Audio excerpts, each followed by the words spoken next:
सच्चे वफादार। सोनपुर जंगल में जोनू शेर का दरबार था। जंगल के सारे प्राणी उसकी आज्ञा का पालन करते थे। जोनू के शाही महल के रास्ते पर ही महात्मा नीकू हाथी की विशाल कुटिया थी। नीकू के उपदेश सुनने के लिए जोनू के साथ साथ उसके सब तमाम मंत्रीगण भी जाया करते थे। एक दिन महात्मा नीकू ने उपदेश के उपरांत कहा, भाइयों, मैं तपस्या ग्रहण करने के लिए स्वामी धर्मा बंदर के आश्रम में जा रहा हूँ। स्वामी धर्मा का आश्रम यहाँ से सैकड़ों मील दूर नील पर्वत के पीछे है और मैं ठीक 2 वर्ष बाद वापस आऊंगा और मैं चाहता हूँ तब तक जंगल में शांति बनी रहे। आप लोग सुख दुख में एक दूसरे की मदद किया करें। यह सुनकर जोनू शेर ने बड़ी अकड़ के साथ कहा, महात्मा जी, आप किसी तरह की चिंता मत कीजिए। जंगल की प्रजा की रक्षा करना मेरा फर्ज है। जोनू ने दूसरे दिन महात्मा नीकू हाथी को महकते फूलों की माला पहनाई, फिर बैंड बाजे के साथ उन्हें विदा किया।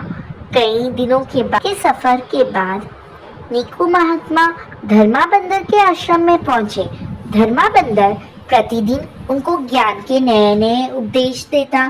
सांझ ढली आश्रम के बाहर आम के विशाल वृक्ष के नीचे दोनों 2 घंटे की कठोर तपस्या भी किया करते थे। नीकू महात्मा का ज्ञान सीखते व तपस्या ग्रहण करते पूरे 2 वर्ष व्यतीत हो चुके थे। एक दिन नीकू महात्मा ने धर्मा बंदर से कहा, मैंने आपके सानिध्य में काफी ज्ञान ग्रहण कर लिया है, वह तपस्या भी की है। अब मैं आपसे आशीर्वाद लेकर अपने जंगल की ओर जाना चाहता हूँ। धर्मा बंदर ने आशीर्वाद देते हुए कहा, ठीक है, कल आप यहाँ से प्रस्थान कीजिए।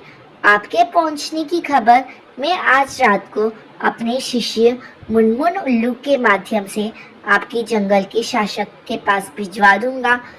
सतरंगी जंगल के शासक को जैसे ही महात्मा नीकू के आगमन की खबर मिली तो उन्होंने पूरे जंगल में यह ऐलान करवा दिया कि महात्मा नीकू तपस्या ग्रहण करके पधार रहे हैं, उनका भव्य स्वागत किया जाए।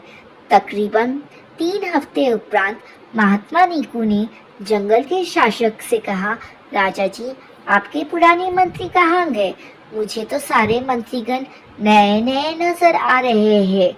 इस पर जोनू ने कहा, मैंने अपने तमाम पुराने वफादार मंत्रियों को बर्खास्त कर दिया है।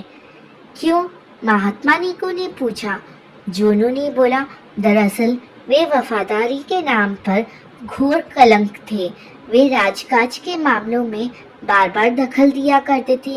यही नहीं, वे मेरे बनाए गए कानूनों का मजाक भी उड़ाया करते थे।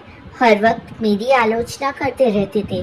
भला ऐसे वफादार मंत्रियों को रखकर मैं क्या करता?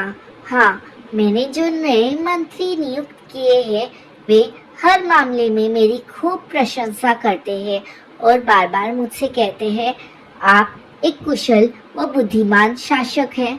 यह सुनकर नीकू महात्मा ने गंभीर स्वर में कहा, राजा जी, आपने यह ठीक नहीं किया।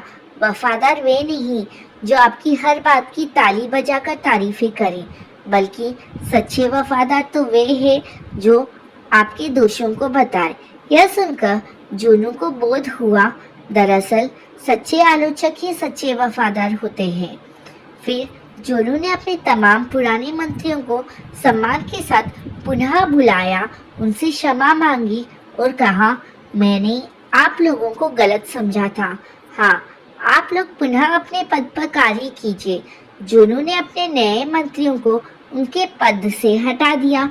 अब नीकू महात्मा ने सूंड उठाकर अपनी विशाल कुटिया की तरफ जाते हुए कहा, याद रखो, जीवन के सफर में सच्चे आलोचक ही सच्चे वफादार होते हैं। दोस्तों, इस कहानी से हमें यह शिक्षा मिलती है कि हमारे सच्चे मित्र और हमारे सच्चे वफादार वो लोग होते हैं जो हमारी गलतियों का हमें एहसास कराते हैं। जय श्री कृष्णा। राधे राधे।